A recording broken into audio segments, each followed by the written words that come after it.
Well, ladies and gentlemen, I'd like to say hello and welcome. Welcome to a fresh brand new edition of the program ASHFORD Live on this beautiful Monday night, the 15th of January 2024.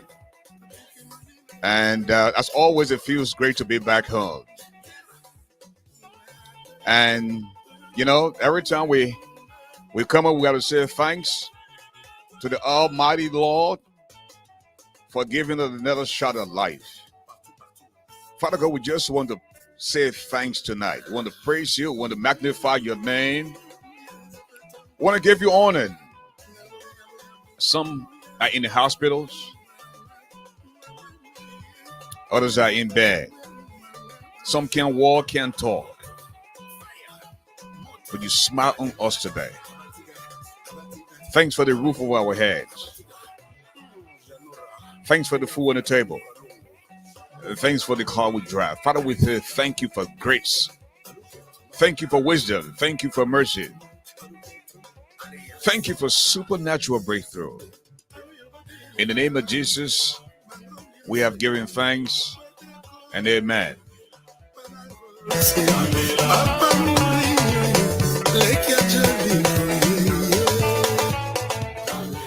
Well,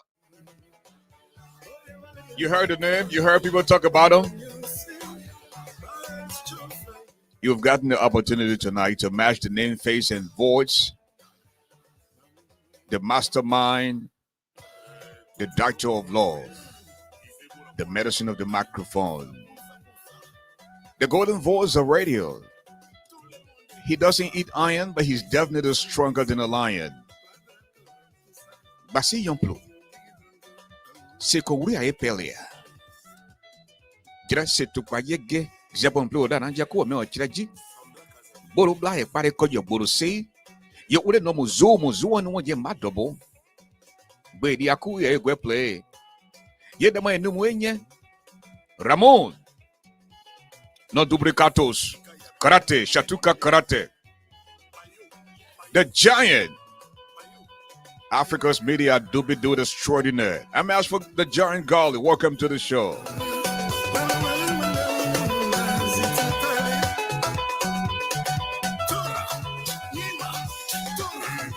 And very shortly, we're going to introduce our panelists.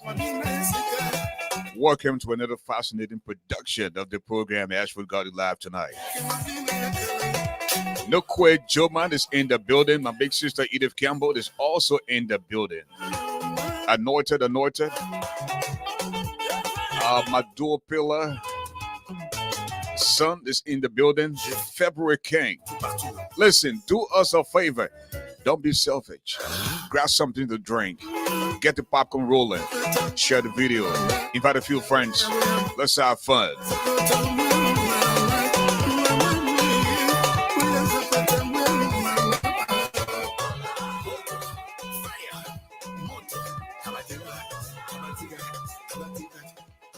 And that's right. Just in case you were celebrating your birthday today, I'd like to say congratulations.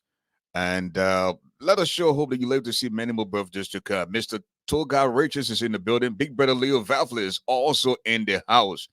Thomas 90 Summerworth is in the building as well. At this time, I'd like to introduce my co-hosts, Mrs. Letty Brooks Roberts. Mrs. Roberts, hello. Please unmute the device. Welcome to the show. Good evening, Mr. Garley. Good evening to my fellow panelists. Welcome to another Thunderous edition of Bridge Radio Africa with your host, Ashford, the Giant Garley, as we bring you the news that matter. There's so many issues that are plaguing our country, good, bad, and indifferent. And also as we celebrate the man for which shoulder we stand today, Dr. Martin Luther King. Because of him, we are. Back to you, Mr. Garley. How was your weekend? My weekend was great. Thank you very much. Not Okay. too much, but it was the weather here is cold, and so I can imagine how it is in Minnesota. But it's so cold for me. I have suspended a lot of social issues, social events. Okay. Now, very shortly, we're gonna ask the rest of the panelists to join the program. But in the meantime, I'd like to say hi to my big sister Elizabeth Matu Tubman White. I also like to say hi to Mark B. Jabate. Kafala Trawala is in the building. My little brother Victor Solo is also in the building tonight. And let us show hope that you're all having a great time. Adilha, Adu, Adujase Umol. What a very interesting name. At this time, I'd like to say hi to Dr. James T. Fisk. Dr. Fisk, welcome to the show, my brother. Hi, Ashford, and I just want to also welcome Mrs. Letty Brooks Roberts to the program as well. And I also want to extend an invitation to our listening and viewing audience out there. You can be rest assured that you're going to have another explosive edition of Ashford Garland Live on Bridge Radio Africa. Thank you. How was your weekend, my brother? Well, I used the time going to church, used the time to engage family members far and near, and used the time to contemplate my new engagement I should be starting. That's work engagement I should be starting anytime soon. There's a rumor out there that the new administration likes people who are very controversial. I heard you're going for the inauguration in Liberia. Well, the thing is, we have to be controversial because there's a misunderstanding of democracy. People understand democracy to be casting votes. No, democracy is accountability. So if you are asking George Weah to be audited, fine, well, but you also have to declare your assets. That's part of the accountability process. So these are things and these are reasons why we will be referred to as controversial because we want the good things done in the interest of the Liberian people. Mind you, there was a war that came and everyone wasted blood and there was no distinction as those bloods flow through the streets of Liberia. We owe the people a lot and want to make sure that the people get what they deserve. The voice of Dr. James T. Fisk, a veteran broadcast journalist turned medical practitioner, and he's in fact one of the staunch panelists on British Radio Africa. I like to say hi to the Reverend Walter T. Gooden II. By the way, Reverend Walter Gooden comes to British Radio Africa every Wednesday for Bible studies, 6 to 7 p.m. Eastern Time and 5 to 6 Central. And his church service also aired on British Radio Africa on Sunday. So you might just want to tune in then to get a taste of the Word of God. We'd like to say welcome then to the Reverend George. Reverend George, hello and welcome to the show, man. Hello, Ashford, and thank you for having me. Welcome to our fellow panelists, Mrs. Roberts, Dr. Fix, and the rest who are coming. Also say welcome to our listening audience. We hope that we can continue to litigate the issues as we usher in the new government. And like Dr. Fix said, we will be able to hold your feet to the fire to make democracy work in Liberia You care to this share with, time around. you care to share with us how was your weekend? Yeah, it was a great weekend. Not much to do, church service like any other person. And actually, during the weekend, I received my second book that was ordered, Okay. Grace and Truth, presenting Christianity in the simplicity. Okay. And so I was able to get a grasp on it. This is my first book, Foundation to Application. Of course, I'm going to send you all two. Please, you got to update your address. I sent the book, and it was mailed back to me. I don't know. So after the show, we can work out that. But other than that, was a great weekend. It's a great weekend. Thank you. Thank you. Again, folks, if you just joining us, this is Ashford Garley Live. We come your way Mondays and Tuesdays on British Radio Africa, British Television Africa. And by the way, if this is the first time, please don't forget to subscribe to the page, both on YouTube and Facebook. With that, you will have the instant notification the next time we appear here. Grace Avad Avanad. If you haven't done so yet, please join the rest of the crew to subscribe to the page. Okay. At this time, I'd like to say welcome to an analyst, a financier, and a powerful businessman, Mr. Alice Jones, Alice Chuchu Jones. Mr. Jones, hello and welcome to the show. You might want to please unmute your device. Thank you, Ashford. Thank you to the panelists. It's always a pleasure to be on one of the largest platforms and one of the most diverse, intellectual one at that rate. So I'm always pleased to be to learn as well. Thank you very much for having me. Okay, we want to begin the show tonight to talk about something that made news today. We just heard that the legislature, the 55th, has a new speaker uh, in person of Councillor Funadi Kofa, who is in fact Speaker of the Republic of Liberia. And I want to begin with Mrs. Letty Brooks Roberts. Mrs. Roberts, what are your thoughts?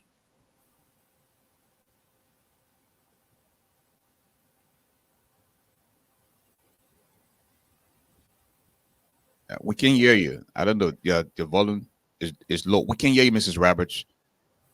Mrs. Roberts, please unmute the device. We cannot hear you. We cannot hear you, Mrs. Roberts. Hello. We can hear you.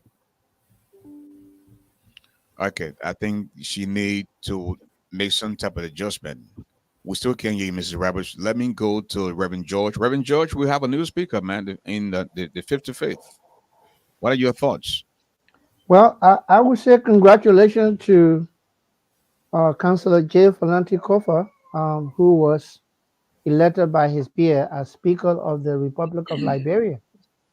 I know there are a lot of um, viewpoints there that kind of, I believe, gendering controversy, which I really hope we can delve into that. But he was a representative, he became a deputy speaker, and now he's a speaker. So I don't know where the issues are coming from. But until I get to know, I just would say congratulations to Honorable Kofa. I've known him personally when he was here in the States with his sister Juliana Kofa Dixon.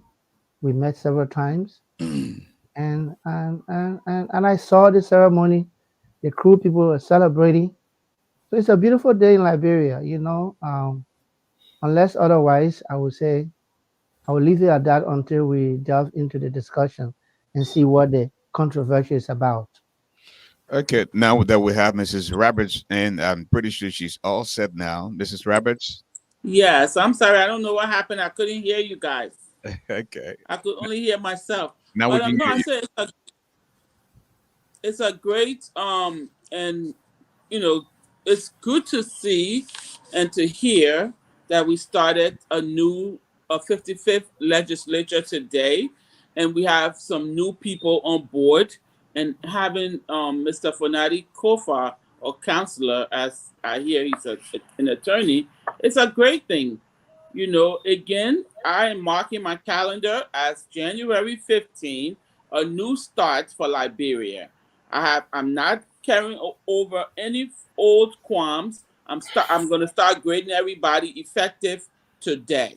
So welcome, Speaker, Counselor Fonadi Kofa, having his expertise, I hope will help move the legislature forward.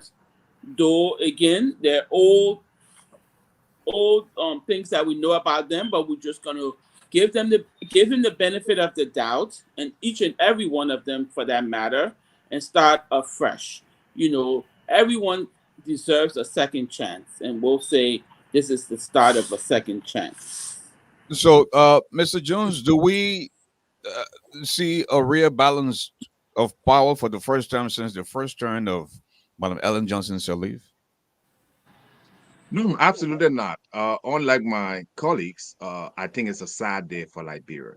I think this is another indication that this country is going nowhere.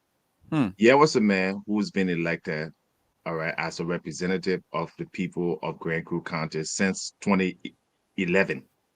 Okay, go to Grand Crew County. It's a misery.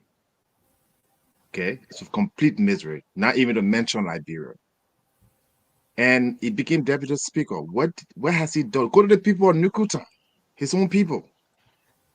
So we have to move forward. If But if somebody has not delivered in the past, the he does job of not. the legislator, He in does my not opinion, represent Duke Town, though. I mean, he's from yeah, Grand. no, but he was deputy speaker.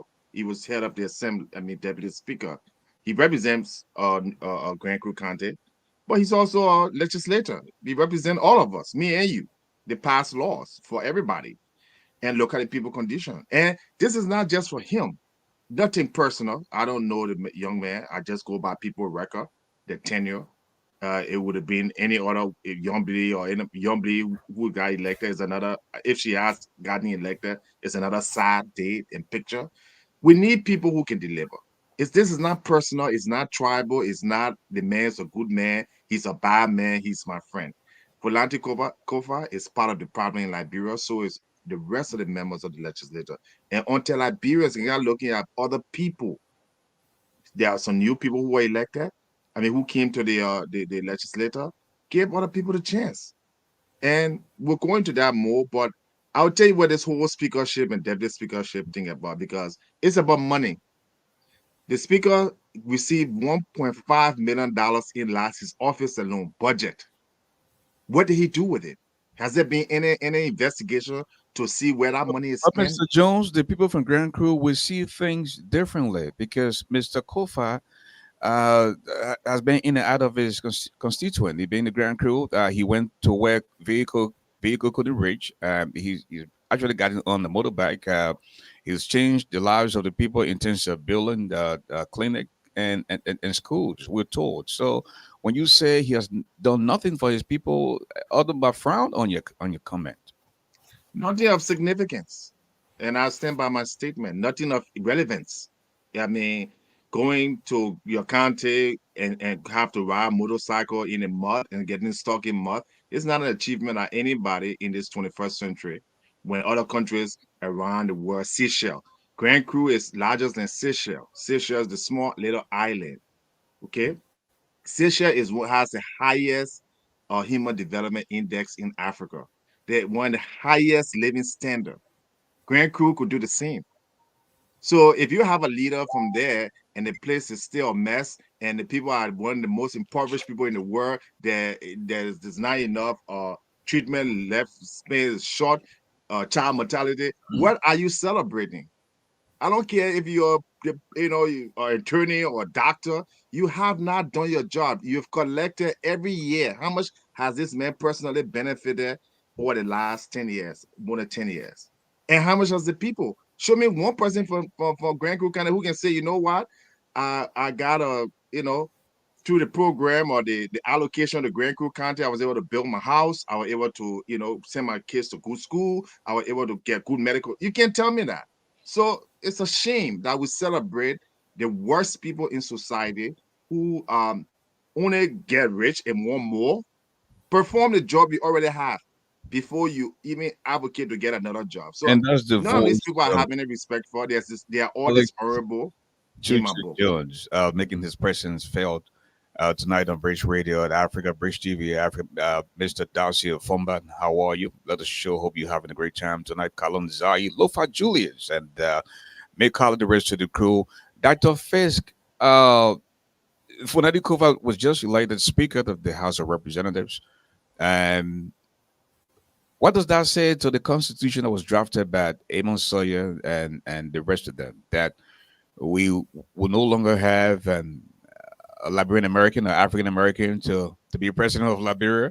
Uh, God forbid if the president can no longer lead, right? And then it happens that the vice president falls in similar situation. The speaker becomes the president, and people are saying that he's an American citizen. Yeah, I mean, the thing is, as we were having the discussion we're having off air, as I told you, that was an earth-shattering election that took place today. And for some reason, the significance of that election of Fanatikofa just went under the rug as if to say nothing happened. But let's talk about what actually happened today. What happened today is that an American has been put in it, has become the third person in line of succession for the presidency of Liberia. So, in other words, God forbid, if Jeremiah Kuhn and Joseph Boakai were traveling somewhere and then there was a plane crash like Samara Machel of Mozambique, who becomes president? I mean, God forbid, Funati Kufa. He's an American. Is it at that point he's going to repudiate his American citizenship? I'm not asking him to do so, but that is the issue, okay, which is very earth-shattering.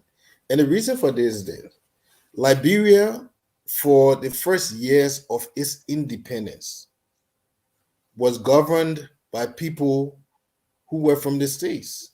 So that whole thing about having people of American origin becoming president of Liberia should have been a non-issue.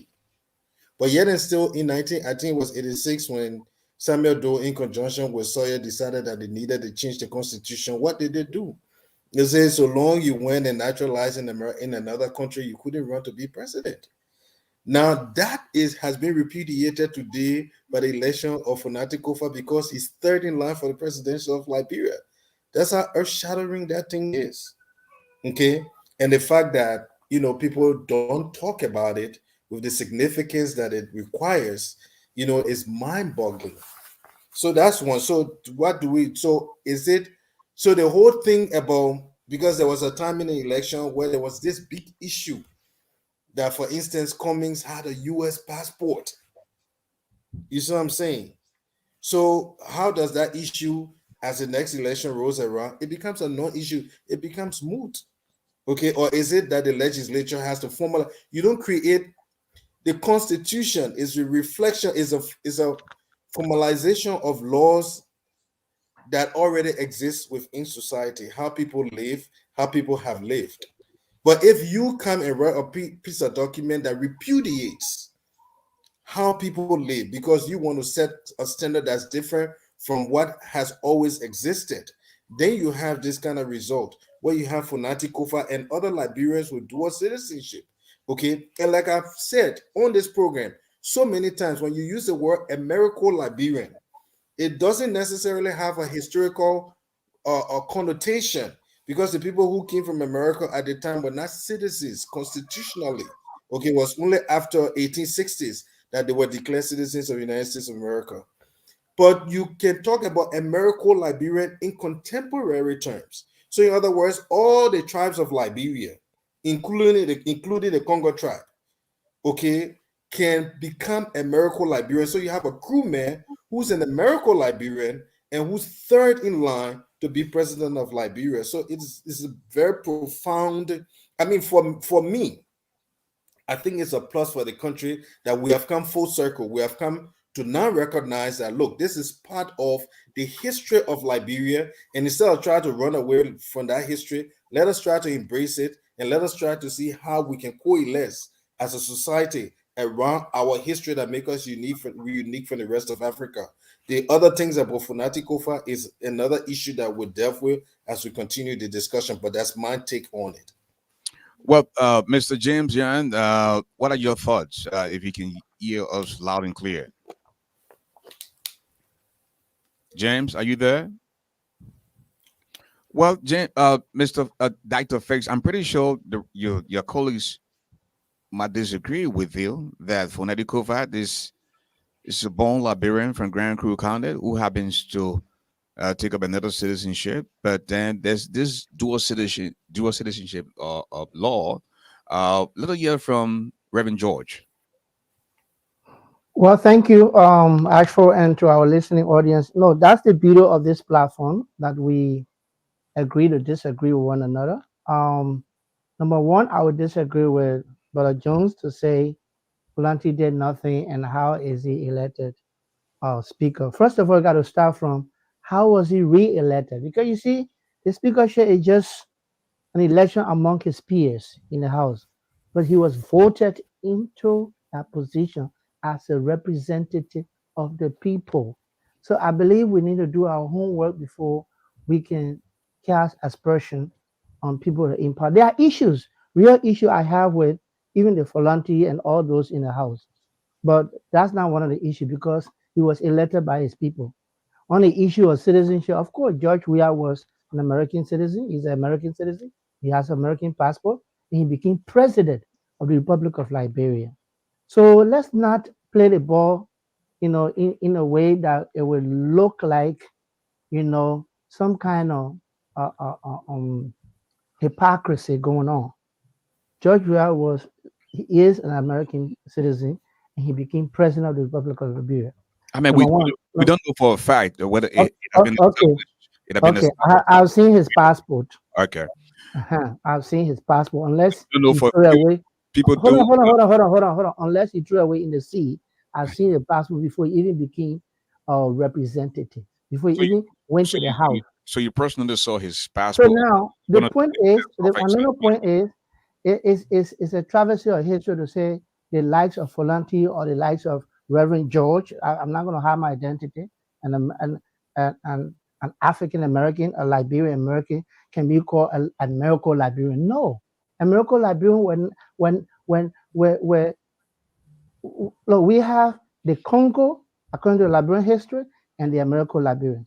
The Congo are those free slaves who were captured at the Congo Basin and sent back to Africa when slavery was already abolished by the League of Nations. The American Liberian are the people who really came from here, the Joseph Jiggin Roberts and the like that went to Liberia. So you had the two tribes in Liberia converging for the attention of the indigenous, okay, the American Liberians and the Congo people. So to take an indigenous Liberian who was born in Grand Creek County, who was parent from Grand Creek County, and call him American Liberian simply because he naturalized in America, it's misstatement of history. That's not what the connotation carry in Liberia, American Liberian. We know that. We cannot change it now because of Volante. Okay? So yeah, dual citizenship again is another issue. Once Liberia has endorsed dual citizenship, now you cannot fault anybody unless there is a law in the dual citizenship that says that though you can have all the privileges, but you cannot become president, then will be another issue. Okay, this guy has come close. Now we're all discussing it as a hypothetical. We don't know whether Joseph Boca will die. We don't know whether Jeremiah Cohen will die. So right now it will be a hypothetical, but that if they should die, he will come in. So we can't jump the gun like that.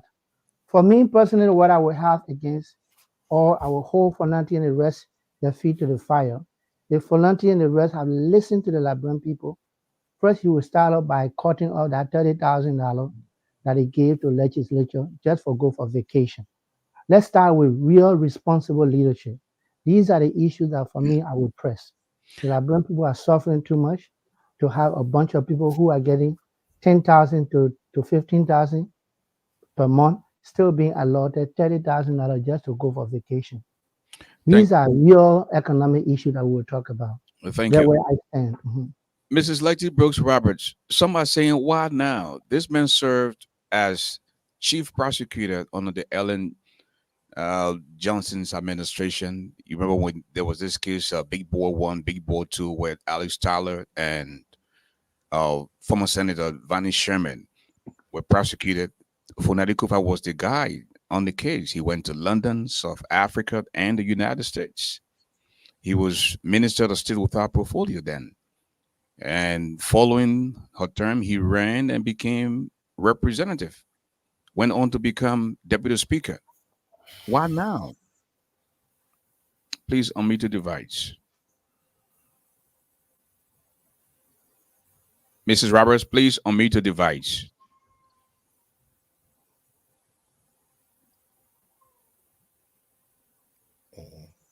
Again, we're still having problem with it. Yeah, he's having I'll move to technical. Alice Jones. Mr. Jones, Yeah, why, just like why now? uh, it's just part of the hypocrisy, and to take the the issue, the main issue here is no Liberian in honesty can say that they're proud of the progress Liberia has made since 19 years of the after the Civil War. No Liberian can say that Liberia economically is making any, not even significant, any economic or social progress. Okay? And these are the people who are controlling the government. So how can you say your country is useless? Your country, you're not proud of it. Your country, I mean, the American ambassador can just insult Liberia anytime, so is a lot of other people because they have to pay for our budget. They have to pay for our hospital at JFK, the medication. But we'll sit here and say, oh, the country is going bad. It's like you're in a plane and the plane is going down, but you don't blame the pilot, or you don't think the pilot has any responsibility. So I've always stood up for one thing. The law is the law. No one should be above the law. If the law says that people who hold dual citizenship should not hold a certain position, there should be no equivocation about that. That's the purpose you have a law. So to have the people who make laws, okay, violate their own ethics and their own laws, what credibility does the country have? I didn't make the law. They have the right to change the law if they don't like the law. But yes, the attorney are saying, hey, somebody who will dual citizenship should not hold a certain office, and so is the other person from United Party to the Coons guy. So I'm not taking none of that side. I think all of them are the problem so far. And a new generation of Liberians have to lift our country up because these people are worthless. So it's not a question of now. I think people have always had. Coon say he does not hold the American passport for the record. But what he say? George Weah say he did not hold French citizen passport, well, not a French citizenship. The problem is our journalists don't do their homework. Okay, the problem is we don't have a country with law because we have an investigation and we have anti-corruption where we're spending millions of dollars on different agencies. It's their job to investigate and to vet people in government. It's like the United States Justice Department. You can't go and get a job in America, in any agency if there's not a background check done, or if there's not you don't have special investigation. So we're just a useless. I don't understand. It's not. The thing is, it's not about an individual. If you want your country to move forward, there are certain things you have to do. You have to respect the law. The law has to be above people, not who you like, not you like it sometimes. So whether this has been a precedence or not, it's wrong. And I'll go back to just use just few seconds to address my brother here. You say, "What have phonetic cover?" Phonetic cover represents me as a Liberian. Okay, if I cannot get a business in Liberia or I go to Liberia, it's difficult, and any process is not efficient, is because he is a representative not just for one county, but for the people of Liberia. If we're suffering, he's part of it. Yes, man, I will repeat again. Okay. And I'm reading directly from the budget. 2023, the deputy speaker received $1.541 million for his office. Are you saying I don't have a right to know? The people in Liberia don't have a right to know in a country that is going through the worst economic crisis. Before 2022, the deputy speaker again got $1.5 million. Before that, in 2021, he got $771,000. This is in your budget. And this is not just him. The speaker, he got the speaker actually in 2023 got $2.5 million. Then you worry about development. Then you want me to come here and collect money to help people in Liberia for burn victims. And you give me this individual. Where's the law that President Kofa has passed to benefit you and me? Where are the laws? I want to see it. Where is even his website? You got $1.5 million in your office. You do not even have a web page or $100 web page. That's if that bureau we're going to develop for over almost 10 years. Show me President Kofa office, Deputy Speaker website, where I can go and get information on what he's done. We should not back wrong in our country. Let's stop. If we love the country, it doesn't matter where you're from, who you are, or how big or small you are. Let's say the truth. And these people are disgrace to us. I'm ashamed sometimes I go to a meeting and to say I'm a Liberian. You think the people don't read the New York Times when the economists say Liberia is a failed state? You think they don't go on YouTube and see the children in Liberia and see all the teenage pregnancy and prostitution? How can you be a Reverend and even think to support people like this? All the corruption cases where the embassy has to sanction members of his party, and that's the man we're saying that we should be proud of. I'm sorry. Thank you, Julie. I can't be proud of people like that. That's I'll be proud of you. I'll be proud of somebody, but I cannot be proud of any Liberian legislator because these people are despicable. They are disgrace to humanity. Every last one of them. Ellis Tristan Jones, including him particularly, making his presence known tonight on ASHFORD GARLEY Live. If you just joining the show, I'd like to say hi and welcome to the show. Sister Glennie Genius is in the building. I also like to say hi to Welle Tomo Blay and the rest of the crew. Okay, let us not hear from James Yan. James, are you there? James, can you yell out? James Yan. Okay, we seem to be having the same kind of evening I'm having. With devices but here Mr. tonight. Garley, can you hear me? Julie, hold on 1 minute, Mrs. Rabbits. Julie Moore, Mazula Gissi, John Hannon, and the rest of the crew. We'd like to say what Meston Boy, as always. Welcome to the show, Mrs. Rabbits. You can go on. I think we can hear you loud and clear now. Great. You know, I have 2 points to make regarding Speaker and, of course, all of the elected officers. While I agree with Mr. Jones on some of his points, the thing is, we've made these points and people choose these people. So what do we do? What do we do? And these are some of the reasons why they're trying to, put these mechanisms in place to stagnate us, those of us that have voices, those of us that have chosen or have gotten citizenship in other countries. Some of it because not because of our fault, it's because of the situation that presented itself with the country. But how is it that you don't checkmate somebody before anybody gains employment in an American company? And you can even be a dishwasher. They vet you unless they accept you under the table. You are vetted as to through a system that tracks whether you're a U.S. citizen or a legal resident with authorization. So Liberia cannot be two-faced. You can't say, "Oh, when you're a speaker, you are fine," or when you're a representative, you're fine. Now, when you're going too high. In the U.S. Constitution, it states you can be whatever you want. You just cannot be the U.S. president. So we have foreigners, that have, of course, gained the status of U.S. citizens and can take any position as long as they're qualified. Keyword, qualified. But Liberia cannot do this. Some people right in the Senate, and that's what's going to upset them because I'm sure half of them have U.S. citizenship or another country. So you can't have your cake and eat it too. That's my problem.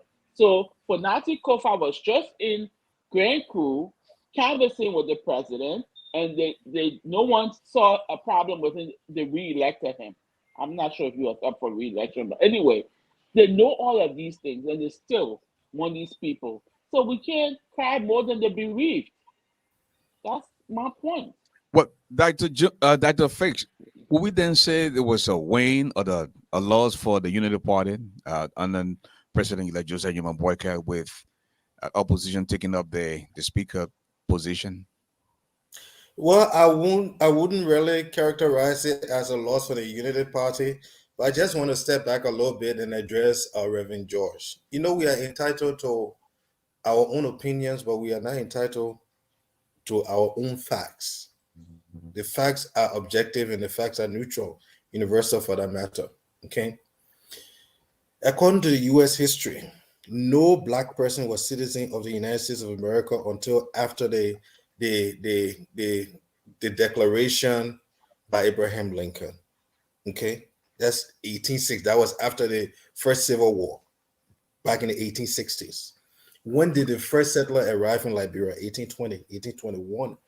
Now, how would you call those people Americo Liberians?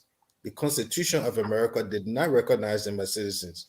The history of those people did not recognize them. Those people were Africans that were brought to the diaspora from 1600, which was the first time they came to is it Jamestown in Virginia, up until 1820. That's how many generations of people to say they had been uh, effectively uh, broken away from the Africanness. But historically, those people were Africans. Constitutionally, they were not recognized as Americans. But yet, and still, you sit down on this program and say that they were American on the basis of what? There's a word. It's called historical misnomer. Okay, and there's another word. It's called Whig interpretation of history. That's when people decide that they must abrogate what has happened, what is currently happening now into the past, as a way of trying to provide an analysis which is inherently faulty. The history is the records are there. No black person was citizen of America before 1860. So how could you call them American based on what his history? They came from what? West Indies? No, they came from Africa. History is there. Okay. The reason why people like me use the word Congo is because I've come to the realization that this historical misnomer is one of the reasons for the social wedge in Liberia. So we just use one collective word to refer to all of the people who were not on the soil originally. Now, any person who was born subsequently after 1820 or 1847, you cannot refer to them as not being indigenous to Liberia. All of them, every other, you wanted me, I got Congo background. So what? You indigenous and I'm not? No, we are all indigenous of the country. I was not born 1820, but I was born in Liberia. So what is the criteria? Do we say 30 because seconds. every tribe migrated over there to what is now Liberia? That's number one. So on the basis of that, I am saying when you talk about the reason why I'm using the word American, because he's a naturalized American citizen. American Liberian, he continues to be a Liberian. So that's what I'm saying. He's on the trajectory as the third person in line of succession to be president. And then you want to come and say, we entitled to our opinion, but now not the facts are there. Funati Kopa is an American Liberian. He's a crew American Liberian. They have Bassa American Liberian. Mr. George Weah speculatively was a crew American Liberian. So why should we make this thing an issue when the facts are there? Okay, there are other issues about corruption and the rest of it I can speak to, and I quite frankly agree with Mr. Jones. Most of these people are corrupt, and that's what I'm saying. I said it from the beginning of this show that democracy, American democracy, is not working for Liberia. Maybe we need to adapt the British system of democracy that makes it possible that when somebody is stealing from you, you don't have to be chained for 6 years before you go and move them from power. Because the alternative is a military overthrow. Thank you, We don't need that. So let's have a more robust system of government. So we can't just say, well, the people put in there, so they right. No, they're not right to steal. Thank you. Thank you. And we're not saying they have the right hold on, to steal. Mrs. Roberts. Now, the fact that you've mentioned Reverend George, I think we're going to go to him, but just before we do that, I want to see if James Nyan is still getting our signal, if he can hear us. James, are you there? James. What? I'm afraid we're having a problem with your device. Take it away, Reverend George. Thank you. My friend and brother like to pull up a fight all the time and come across in a very condescending way, as though he's the arbiter of knowledge. You talk about facts. Joseph Jenkins Roberts was not a black man. He represented the mulatto group. It was American Liberians from Jamestown. So don't tell me about all that when they were all black. If you know your history, I studied the history of Liberia in the Africana section, University of Liberia. Joseph Jenkins Roberts and the rest of the mulatto people, they were white Americans. So correct yourself. Because you see, for me, facts are stubborn. They're not just on your side because you talk loudly. I know what I'm talking about. I studied it. Okay? So Joseph Jenkins Roberts and the rest of the white mulattoes, they were American, as opposed to E.J. Roy and the other people who were black. I studied Liberian history. So don't come here and say facts are always on your side. My point is, brother, in the Liberian society, people who naturalize are not considered American Liberians. Go on the ground, do your study, do your research. I lived in Liberia 30 years of my life. We have never considered people coming to the US naturalizing as you just introducing that term for the first time. Every Liberian listening to you. Okay, you naturalize, but that doesn't make you an American. There is a group of people called American Liberian. I made it clear here. And there's a group of people called the Congo people. Why do we call them the Congo people? You studied the history because the free slaves were captured in the Congo Basin and taken back to Africa. Now, the only country that was free for slaves at that time was Liberia. So they were brought to Liberia. But the group 1821, first on Shepherd Island before Providence Island, that group were made of white Americans. In fact, Joseph Jenkins Roberts came from Richmond, Virginia. Okay? His house is still there. Families are still there.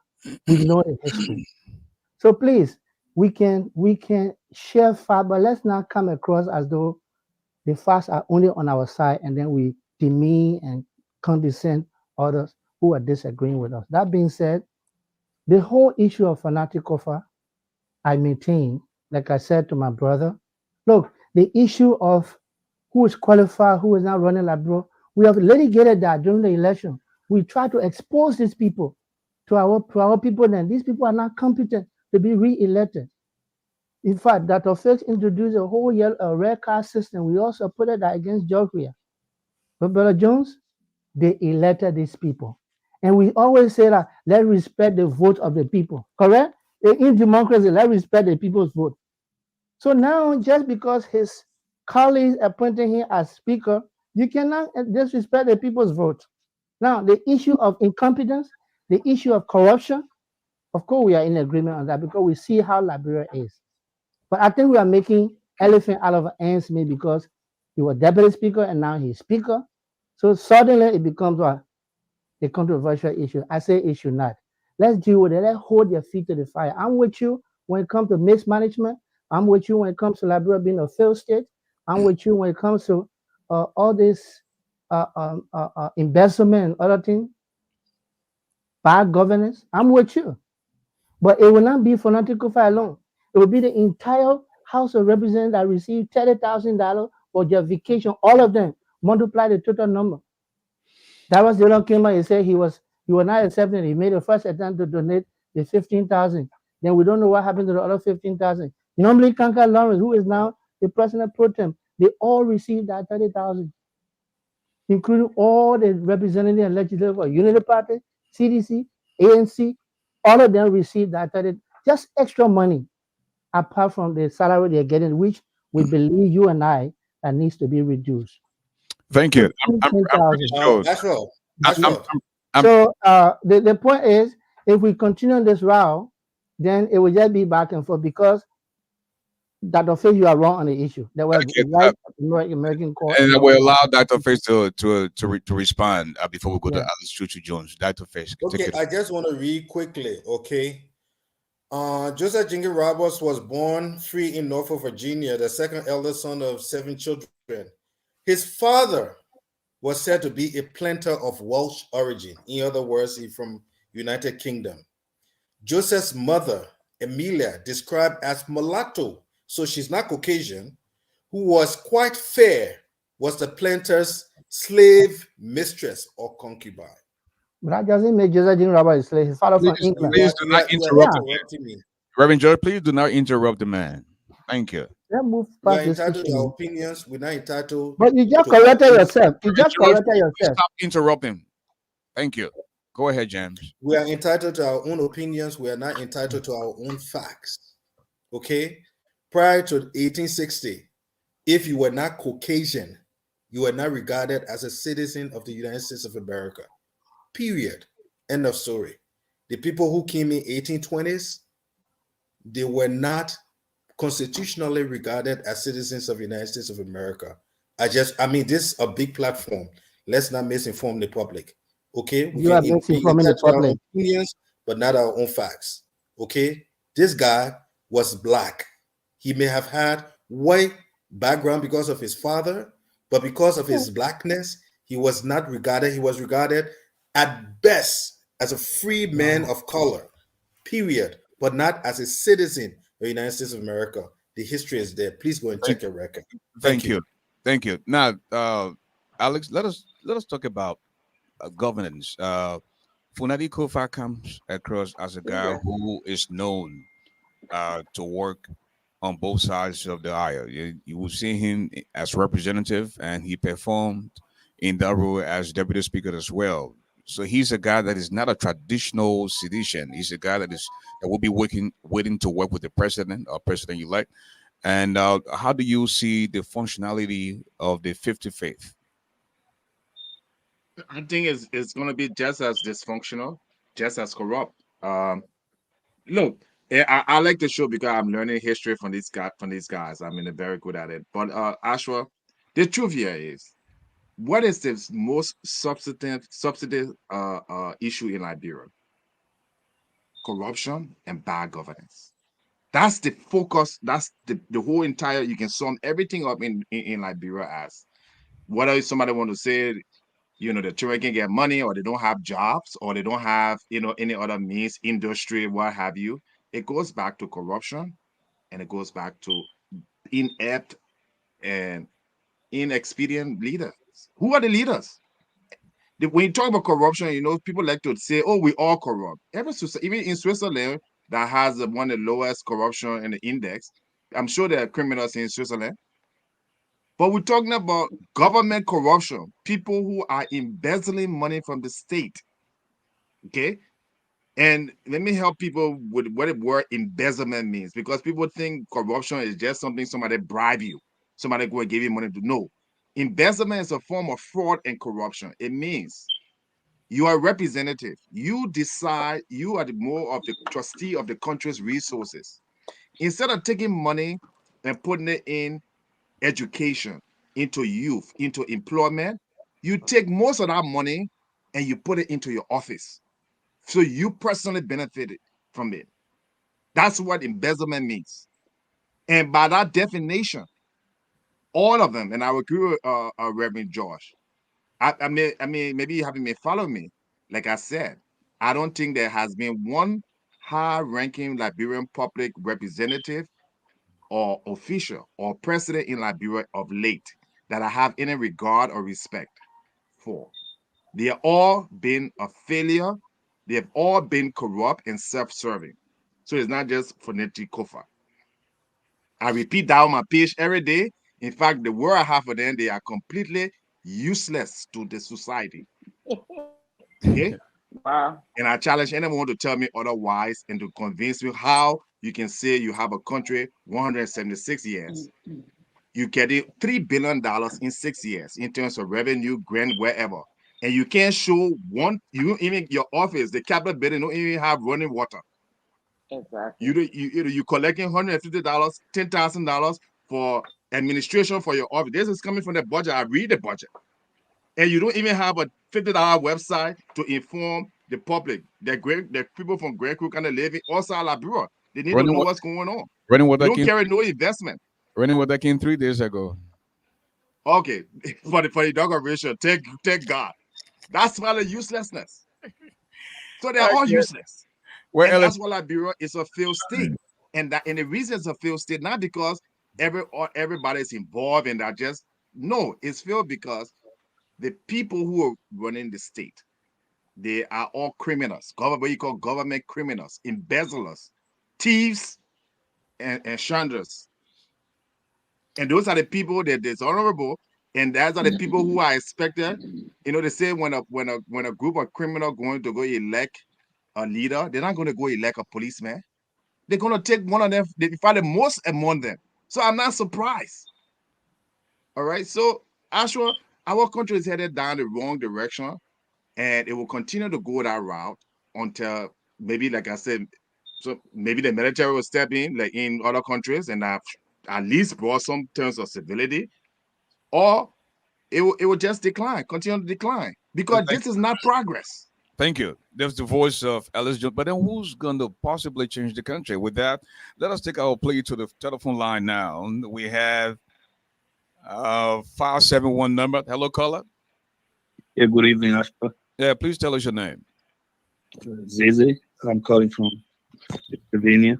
Welcome to the show. Yeah, I just wanted to make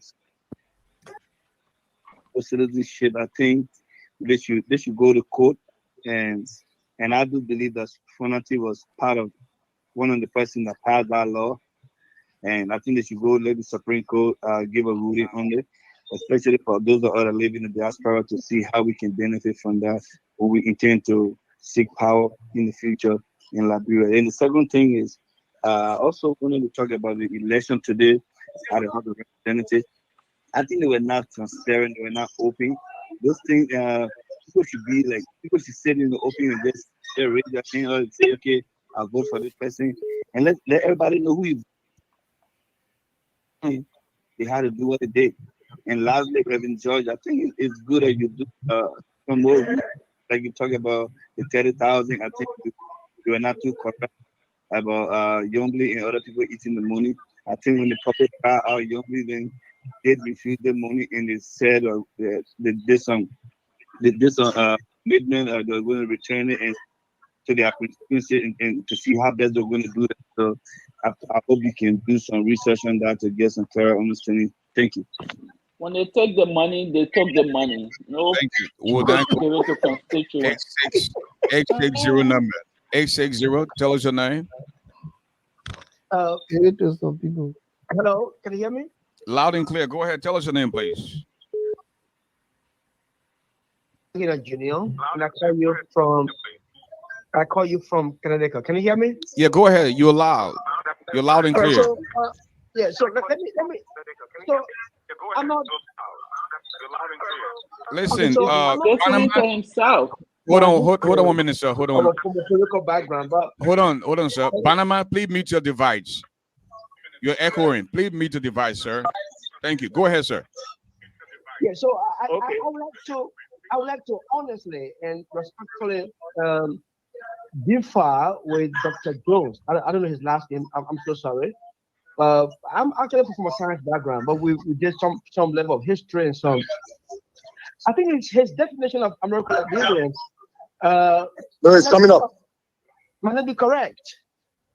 Let me give you an example. Arthur Barclay, who came from the Barbados in 1865. He was among the black who left Barbados in Greenwich Pastures to Liberia, and they went and settled to I think Brazzaville. Is it Brazzaville? Brazzaville.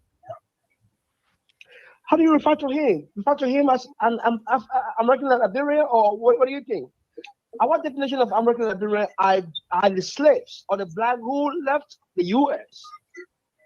sent them back to Liberia or to other parts of Africa. Not people like Nati. I don't think that's our definition of what we refer to as American Liberia.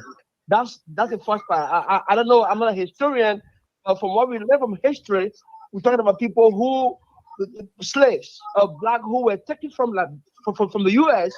and taken to Liberia. I'll give you an example of Arthur Barclay, who came from the Barbados, and then eventually he became a president of Liberia. Thank you. Now, that's the point. The next point is, I think Fonati, as much as I would prefer Fonati Kofa against Kun, But I think we have a law. And it's about time we allow our rule of law to be exercised. I mean, if there's a law that says you must denounce your citizenship for a different country before you can be elected, and this guy is a citizen of the U.S., why must he be elected Speaker of the House? So why are these laws made for? Are these laws just made for decoration, or they are meant to be put into practice? That's a question for all of you guys. Thank you. Thank you, my brother. We have a 215 number. Please tell us your name. Hello. Yes, the last 4 digits of your number, 5891. Please tell us your name. Good evening. This is Godwin Doe from Pennsylvania. Mr. How Doe, are you? welcome to the show. Yeah, thank you for taking my call. I think Mr. Honorable Francis Kofa was one of those that signed the law as it relates to the dual citizenship bill. And if he knew if he knew that he was an American citizen, he should not participate in the signing of that law for it to go into law. So I think the Unity Party have to push on that case. Let it reach to the Supreme Court, and we all will wait to see or hear the ruling from the Supreme Court. And if there's a statute that is an American citizen, I think he should be impeached and removed from that position, and it should apply to all. That one. Thanks for taking my call. Okay, that's the voice of Mr. Doe. Let us now go to Mr. Herbert Fisk. What's up, Ash? Oh, how you guys doing?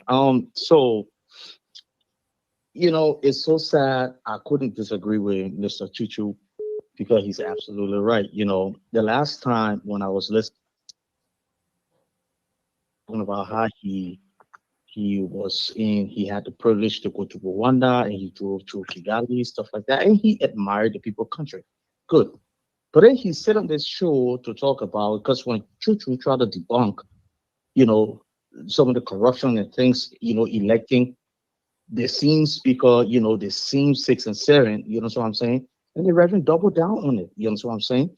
So then the question I'm asking you now, Reverend, is I don't understand, because the thing you need to understand with Rwanda, those people made a referendum because of what Paul Kagame did. You know what I'm saying? Not only did he unify the country, but he moved the country forward. That's why the country it is what it is today. Now, having said that, the last time I always speak about when George Weah came to America and he spent so many, I think a month or 2 months or something like that, to see his son play soccer. I was one of the first people that got angry with the military and said why they didn't overthrow him. They should have overthrown him because this man had broken every law, every rule, you understand, in the Liberian Constitution. And the truth is, when they had the Africa-European Summit and they asked Ibrahim Touré, the guy who just overthrew in Burkina Faso, something he said that caught my attention.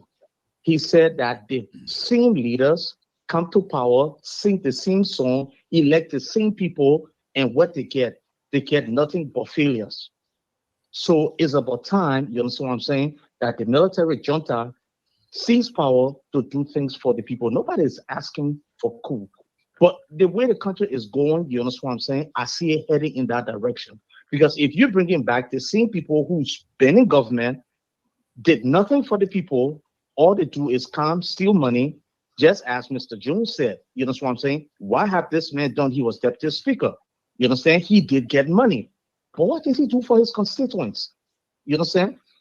Just before I get off the phone, actually, when I was in Liberia, when I was at Bella Casa Hotel, which is a very good hotel, by the way, there was 3 or 4 representatives came from the house or whatever it is, and it was eating. And those guys were eating, enjoying themselves. And I sat there and I look at them, and I walk on the balcony and I look out, the country, the common people moving around, and I see the suffering of the people. Then I walk back into the lobby, into the restaurant, and I see these guys eating and they're taking all US dollars. Then the question I'm asking myself, these people got no conscience. You know what I'm saying? They hear, they enjoying themselves, but the common people out there suffering. So yeah, I absolutely agree with Mr. Chuchu. Thank you, ASHFORD. Okay, we will have Bannermans on the line now from Canada. Bannermans, hello, welcome to the show. Yeah, thank you for letting me on the show. I always spoke about the CDC UP oligopoly. Helen run the country for 12 years. She ran the country down the drain. She covered up her track by bringing in not so sophisticated George Weah to run the country, and so that she can get away with corruption. Then George Weah came for 6 years, brought a sleeping old man called Boakai. Boakai can't even sit up. How will he govern well? He can't even sit up to see what is going on. Amara Conan, all the other former recycled politicians, they are bringing back again. They are coming to rake the country again. So you say from day one, you can tell the trajectory of the people that are governing, where they will finally end up. That is exactly where they are going, to corrupt everything again, to embezzle everything again. So I always talk about the military. Liberal military is not sophisticated too. They should have taken over a long time ago. That's the only solution. Because they kind of democracy that is not producing any substance for the ordinary people. If they continue, Liberia will be no more. The 20 years of war we suffer that devastated the country will come back. The element of war are still existing. So very things about the war are not there with. Thank you. Waga is promised a good governance, things will change, but the beginning, those that he's bringing in, they are all recycled politicians. So I don't see any new, it's just the same old wine in new bottle. Thank you, sir. Liberia is on a wrong trajectory. That's my point. Thank you. Well, the last caller, and then we'll circle back to the panelists. We have 703 number. The last 4 digits of your number, 4189. Please tell us your name. Hi, Ashford. This is Glendy, and hello to everybody. Hey, Glendy, great show tonight. Happen to be listening. I just want to compliment Mr. Jones, because I think he's a straight shooter.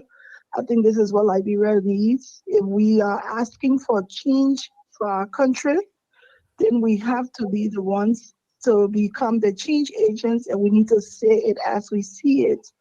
I want to specifically speak about the Fonati Kofa American citizenship issue.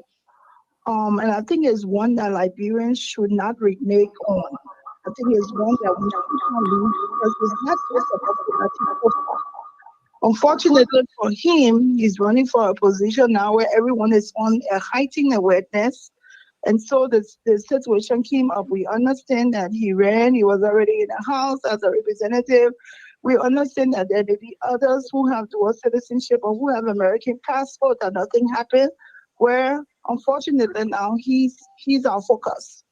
And he's our focus, and I don't think that the United Party need to call off their stance to taking it to the courts, because it's not just him that's going to be looked at.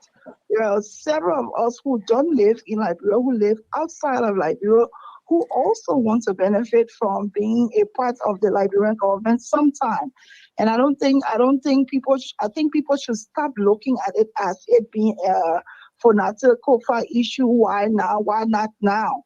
There was a discovery. The United Party decided to go and pursue this. I think they should. But one thing that bothers me is Fonati Kofa was a co-sponsor of this law. So when they were deciding on this law, did he take himself outside of the diaspora?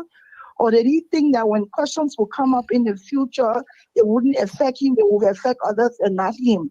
I want to encourage Liberians to take away sentiments and look at the issue. Liberia is a country of laws. If there is a law that people need to follow, and they expect all of us to follow, then it means that even for Fonati Kofa and those who have been placed in elected positions, they also need to abide by the law. But great show, and I'm glad I tuned in to watch tonight. All right, Thank you. Thank you, Glendy. Well, folks, if you just Thank you, joined, Glendy. this is ASHFORD Got the Lies on Bridge Radio Africa, Bridge Television Africa. We're coming your way from the Twin Cities of Minnesota. I know if this is your first time, all you have to do, please subscribe to the page, both on YouTube and Facebook. And the next time we get on, you will have that instant notification. This Wednesday, we'll play host to the Reverend Walter Golden as he does his Bible studies on Bridge Radio at 6 to 7 Eastern Time and 5 to 6 Central Time on Bridge Radio Africa. At this time, we would like to welcome our friend and brother, James Yan. James, welcome to the show. Please unmute your device. Please unmute your device.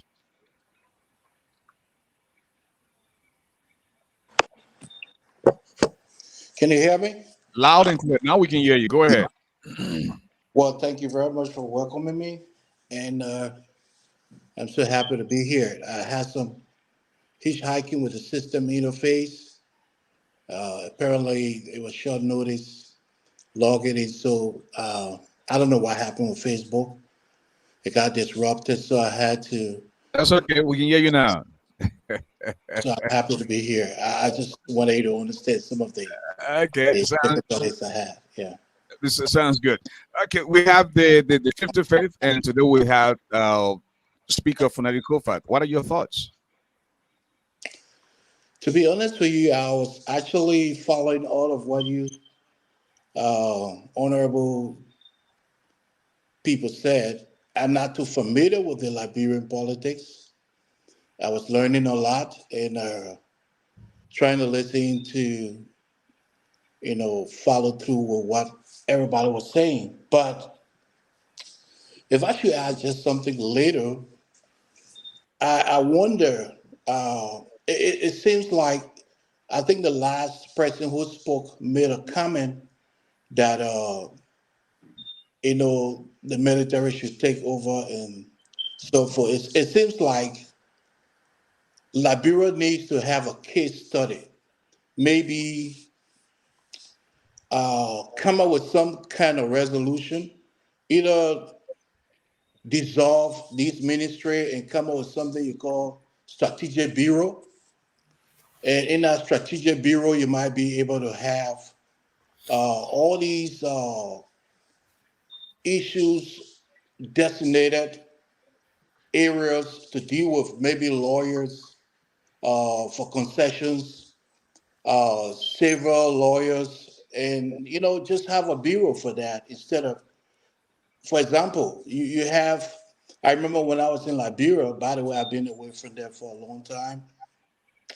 They have what they call local government. What's the function of that government? Now, I'm not a politician. I'm a computer professional. But if you ask me, just even looking at the U.S. system, you have the federal government and the state. Okay, well, we lost our. Are you back? James, we can hear you. No volume. Okay, want to go to Dr. Fisk. What Dr. Fisk? Now the Unity Party has taken the case to the court now, to the Supreme Court. I'm told the case will be heard on the 24th of this month. And do you think they really have a case? Contemporarily speaking, they do. Historically, they don't. Okay. Historically, Liberia was a country that was founded by free slaves from the United States of America. Most of these people were not considered African, so to speak. Okay. And a dozen plus amount of them ruled that country. Okay. At some point, it's still debatable that we did not have another country's passport, because I think I remember seeing something, some French passport or some passport for the United States with George Weah face on it. Whether it was doctored or not, I don't know. Okay. So contemporarily speaking, I mean, there's a constitution that says fine, but who create these laws? Okay, these laws are structured, most statutes are structured by the national legislature, and then the courts are there to provide judicial review. So it's just a judicial review exercise that the United Party is asking for, and it's going to set a precedent. Like the lady said, the last lady called us, she said it's not just a fanatical thing. This will have a ripple effect to any other Liberian who has, a foreign passport and want to assume the office of the presidency or vice presidency. Like I said, he's in third line for succession. Okay, but I just want to draw our attention to two important things. Number one, when the person talked about one of the presidents of Liberia coming from Barbados, it just underscores my point that because you had different people coming from different places, we had to have a name that will subsume all of them. And the name of convenience that I've chosen is Congo people. In other words, people from the United States of America, people from Barbados, people who were recaptured, and the rest of it. Because why? The Americo-Liberian definition does not fit everybody, especially those that were recaptured. And the facts are there. Nobody, no black person, mulatto was citizen, were regarded free men of color. That was prior to 1860. After 1860, they were given citizenship. As far as in the 20th century, Mississippi still had law that regarded black people as slaves in that state. Okay, and that's number one. The second issue is the issue with respect to overthrow of the government. That's why I'm saying the government has not been working for Liberian people. Mr. Jones talked about the corruption. The corruption. Look at what's happening now. People are talking about, oh, George Weah need to be audited, which he should be because it's part of the system of accountability. But how many people are talking about the fact that Joseph Boakai and the rest of them need to declare the asset? Isn't it part of that whole accountability process? You see, and people say, oh, Yeke Frisky, why he asking the president question? Wasn't that the same kind of attitude George Weah took? Why he asking question at president that got him where he is today? So people don't seem to learn. Once they get in power, is like, they have a complete socio-political vote phase. But So Joseph what Boakai plans to declare his ashes. He's not taking over yet as president. Yeah, he hasn't taken over yet, but they say the hint to the wise is quite sufficient. We begin to gauge you by things you start to do. You have $650,000 budget. Why didn't you use maybe $150,000 of that to open some kind of factory in Nema County so that you have people from Monserrado who are from Nima to say, well, if I had to find a job in Monserrado, let me go back to Nima because there's a rest factory in Nima. It couldn't even do that. Okay, so the hint to the wise is quite sufficient. All I'm trying to say as a wrap up is simply this. Military coup may not necessarily be the solution because those guys, they will organize a junta and be even more corrupt than ever before. So the best system of government that could work for Liberia is a more robust democracy. The American system of government where you have to wait for a time period. Look at somebody stealing from you. You can't do nothing from them until 6 years. It's not working for the Liberian people. And the despondence is increasing. We try to both people to fail. We try the man from the gutter, he failed. Now we decide we want to try Pape. Pape already failing. Okay. So you need a more robust democracy.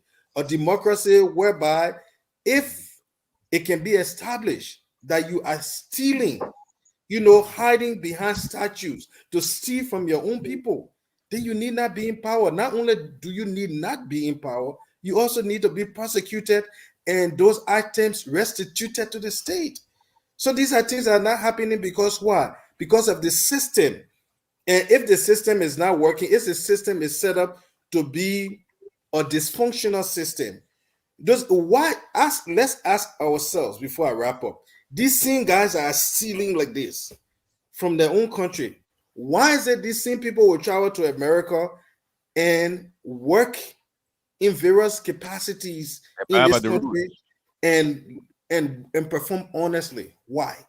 It's because of the system. So let's fix the system, and you can take a dog and put them in the mansion. They will still function properly because they will know that the laws will catch up with them if they do the wrong thing. And Liberians deserve better. Well, Reverend George, do you believe or think that the case that the United Party to take fanatical to the Supreme Court is worth listening to? And just before you respond, I hope Glennie was still here. We're also hearing now that Madam Yomli Kanga Lawrence is also a U.S. citizen. So when you go down and down, all of these guys are somewhere, somehow U.S. citizens, huh? Reverend George. Yeah, after I got my stopwatch, I hope you be generous with the time when it comes to my explanation. You haven't been. Let me. So I have my stopwatch. Um, To be to quite honest answer with that you, I'm question, not taking a lot of time tonight. to So, answer that question, no, my stopwatch is on. It will check you out. okay. I want to deal with the issue of dual citizenship. You know, I think what we're talking here, like the sister and the other quarters, I listen to them. For me, I'm open. What does the law say? A dual citizenship law was passed. What does it say?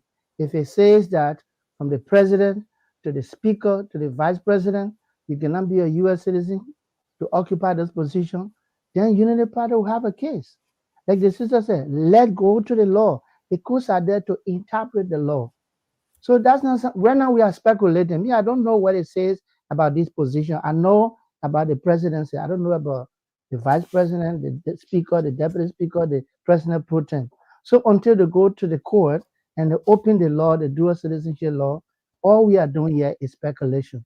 And this is why I agree with my brother John when he talk about the journalists not doing their work in Liberia. They're supposed to be doing investigative journalism right now to publish what the law says regarding the issue, so we won't be arguing past each other here for no reason. And second thing I want to talk about is the corruption issue. Look, we all agree on corruption. I think the listeners are not hearing me. We all agree on corruption. We all agree on the failure of the past performance of our leaders, of our officials.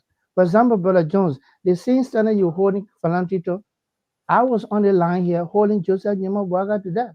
That for 12 years, his office was getting $2 million. $24 million. That's nothing to show. We litigated the issues. We said that Joseph Newman Braga was heading the group of 77 for that 12 years. They are still, crippled without crutches and nothing. They didn't listen to us and they voted this man. You see the travesty of Liberia? We litigated the issue during the campaign. We opened it out. We discussed it. So for me, we agree. I'm saying there should not be two double standards here. One, if it's not in the law that the deputy speaker position is covered by the dual citizenship law, that you cannot be American and hold that position. If it's not there, then we can apply to volunteer. But if it is there, then he has to be subjected to it. Number two, if we are using the corruption standard, then it's not just volunteer alone. That's all I'm saying. All a bunch of the people that are receiving $30,000 for vacation, what did they do with it? Zero. $24 million, Joseph Newman Braga, Honor Ellen, what did he do? Zero. At the end of managing $24 million, he came out and said he was living on loan. What a disgrace, a Liberian official. So again, I'm saying let's hold all of them to the same standards when it comes to corruption. I'm in agreement with that. They are all failed, but again, elections have consequences. These people, they know their own people's record and they elected them. So we are not the one. Again, we got to respect their votes. Again, you see, that's a dilemma. We got to respect their votes.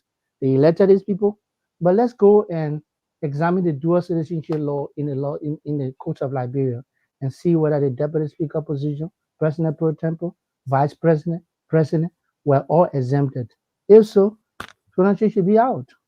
Thank you. Again, folks, if you just joining us, we'd like to say welcome to ASHFORD GARLEY Live on Bridge TV Africa. Again, we've had a very successful election in Liberia, in Liberia, and let us minimize the rhetoric of possibility of a military takeover in our country. Now there's not the time for that. We know how we suffered when we hear the sounds of guns. So I mean, the Liberian people have established something that if you don't do well, they'll give you the red card, and they did that to George Weah. And Alex, speaking of George Weah, he has retired from active politics. Again, now you will not hear me going after George Weah again because he's no longer the factor when it comes to Liberian politics. You say he's tired. His uncle was in politics until he turned 90 years old. And one of the interesting things that George Weah said was he just wanted to prove something.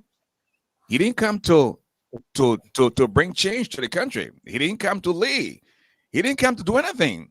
He said people said in the past that he couldn't do this, he couldn't do that, so he just wanted the presidency to prove something. Hmm. What are your thoughts? Well, I don't know what to say.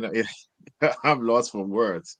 But in terms of accountability, whether you retire from politics or not, you should be accountable for your action while in office. Build a library. Let know what you did with the people's $6 billion over the last 6 years. Let's see, but the man is not, that's not his thing. I love that man in terms of his contribution to society, in terms of his, sportsmanship. But anybody who thought that Josh Weah was a good administrator or manager, they've lost their mind. And I think so many people around like to fool people into believing what they are not. They themselves start to believe what they're not. And the same thing with Joseph Boyka. Joseph Boyka is one of the most incompetent men. I have never seen this man you can vice president, all the positions you've had. There's not one writings, one little paragraph to show where your ideas are. Do you have something Published by personal Joseph against Boyka. Joseph Boyka? Do you have something personal against Joseph Boyka? As a matter of fact, he's I the have most. something very personal against the people who are destroying my country. I have something very between the people who are How has he embezzling destroyed your country? because he has mismanaged it. He's embezzled from it. The brother How? just said How? 24, How did he $24 mismanage million. Dollars. He took $24 million from the mouths of children, sick people, from the citizen, and has nothing to show for it. $24 million in 12 years' time. And he got kids in nuclear town today, don't got food to eat. Women pregnant, women dying. And you think that's not a crime? But That's Joseph a Boyka crime to did not humanity. get the money you're talking about in the first term of Ellen. So what are you talking about? How do I'm you? talking about what he was paid when you're a public official. First of all, Liberia is the only place where they disproportionately pay public official significantly more than what the economy is or what the private sector is. If you want to make money, right, anywhere in the world, you become a banker, you become an investor, you become a businessman, you become insurance, wherever the case may be. In America, if you go into politics, you're not going to politics for money.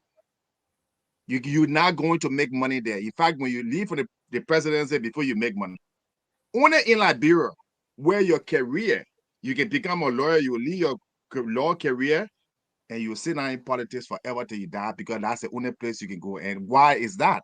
It's because the low threshold and the corruption and the investment. What has Joseph Boyka done outside of politics as a man who came to America on scholarship to get education, to say, let me go back, what I studied agriculture or I studied business? He done nothing. So this is not personal. Like when people get very agitated, and me, I will speak my mind. If I'm going to speak, I'm going to speak my Well, mind. Alex, But I can say this. Alex, I was certainly Yeah, but good follow hold, up. hold on, Alex. Let me just finish my point. I know you won't finish. I would certainly like to read and give us a kind of the $24 million you're talking about for 12 years that Joseph Boyka received. So if you have that written down somewhere, Yes, then I have that. okay, go ahead. And then Your thoughts. it's in the budget. And if you look at the budget I'm pretty from sure the budget did not 2007, state that Joseph Boyka got $24 million in 12 years. it says office of the vice president. It says office of the vice president. And so who was the vice president from 2007 to So are you 2016, saying when Ellen took 2017? over in 2006, up until the turn? Yeah, but if you average it, some year he got 2.4, and some year he got 1.8. So if you average it, it's still around over $20 million. That's not true, Mr. Jones. But anyway, go ahead, finish your Okay, thought. so I challenge. So let's go through the budget. So I challenge anybody. Let's go. And I was just using George's number, but what I'm saying is that if you average the money or that his office, which he gave it no itemized report of, no audit has been published to show how the money was spent, which again how useless that country is. That you can just take money and give it to public official, like I listed here, 2023.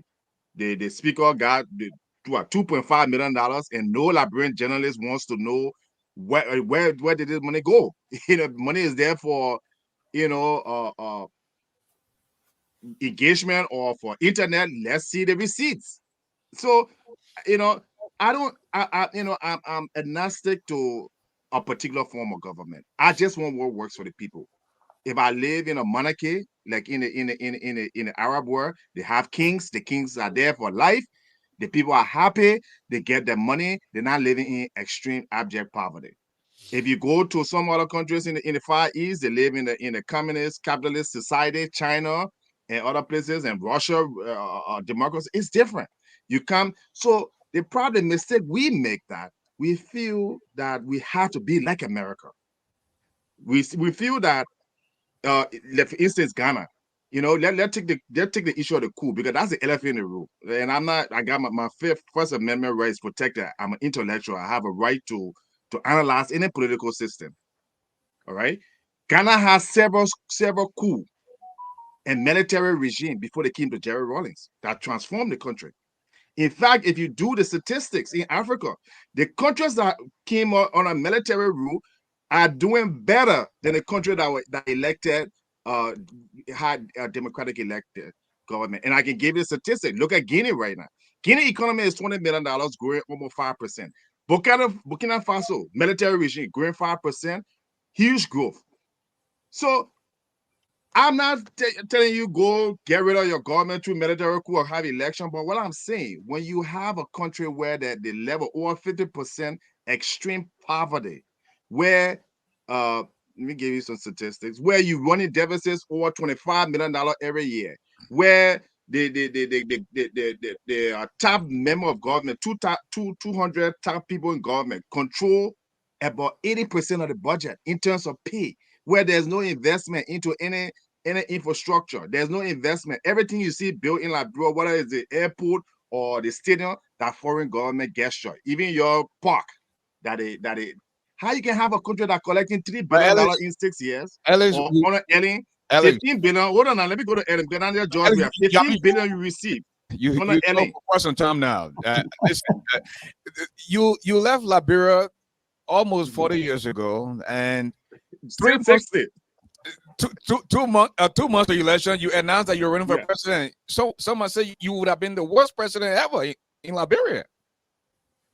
Well, if you want to go by that analogy, you haven't given me the opportunity yet, but I think in areas that I've gone in and areas that I've managed, I'm sure I've done an outstanding job. And if I were to become president of Liberia, I think Liberia would be, I wouldn't even compare with any African country. My goal would be to make it much more, because I feel we have the resources, we have the talent. And one last one I want to make, you guys says you won't bring politics into this. No, I mean, look, I'm not against dual citizenship. Let me tell you something. I don't hold dual citizen. My father, I can hold multiple passports if I wanted, but I'm a Liberian. Okay. Every Liberia has such a high illiteracy rate that you're going to need every Liberian who in outside the country to help contribute to the development of it. So to start calling people off simply because of dual citizenship, somebody went to another country, and they got citizenship, that's an advantage for a country. It's not a disadvantage. You look at Israel today, how many people in Israel that who are American passport? So that's not the problem. My issue here is when somebody has been given a public position and the person has had nothing but failures and corruption, you should not praise that person. You should not reward them with more positions. That's my point.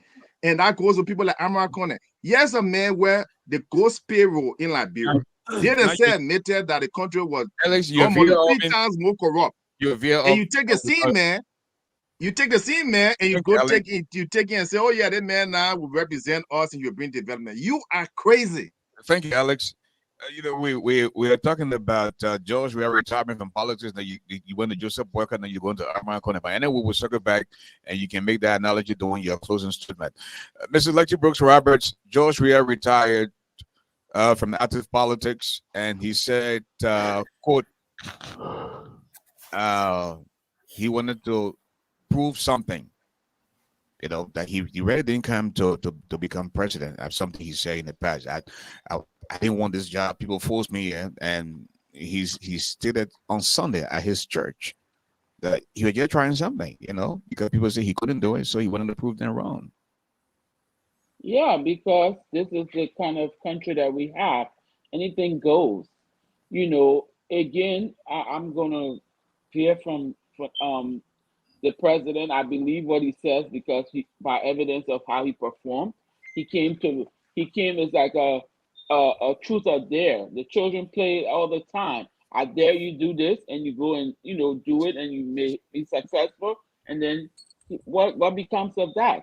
So the truth of the matter that I want to speak to is this Fonati case. Why are they prosecuting Fonati when, as you just said, someone just said to you, and for me, I'm not going to name those because I know there are quite a few Liberians in high positions that do have foreign passports. But I heard Glendy, and I appreciate her calling in. We can't be selective. They're just the same thing someone pointed out the other day. Y'all want to talk about Fonati being a criminal or this or that when you're sitting on a platform with a current criminal. Let's be just. We can't be selective about justice. Justice is blind. Okay? This man shouldn't have been in any position if you say he has another country's passport, and neither should anyone that serves in the Liberian government. Okay, unless they have a provision in the constitution for that. So when it fits you, then we should go after this person. When it doesn't fit you, then we should go and check out all the laws to come. Exactly. No, why is UP going after Fonati Kofa specifically? That's the question. Why is it that you don't want anyone that's going to disagree with you? Why should your pro temper be of UP? Because of course she's for Liberty Party, but she identifies with the current president elect. What way I want to take Liberia? Everything is just always a pull and a hauling. I just going back to the presidents, we have white presidents on this calendar. And just for the record, I do have the Liberian presidents. Look at them. Do you see white people here? Nope. Do you see white people? Nope. Yes, there are white people right here. Look at this man. That's Alfred Francis Russell. He was white. There were white people. Yeah, so the thing is, Liberia is for Negro descent, but we have white people. Now you have your own that stay there, born in Nuku Town or Kutown, whatever town, and now today he's been all in Liberian House of Representatives today because he's countering a certain people. Now they want to put his briefs outside. That's not Thank you, just. Mrs. Rappers. Thank you. I'm standing today on the shoulders of Dr. Martin Luther King. Injustice to one is injustice to all. Thank you. James, give us 2 minutes. George Weah has retired from active politics. He said he was just trying to prove something. He really didn't come to lay. What are your thoughts?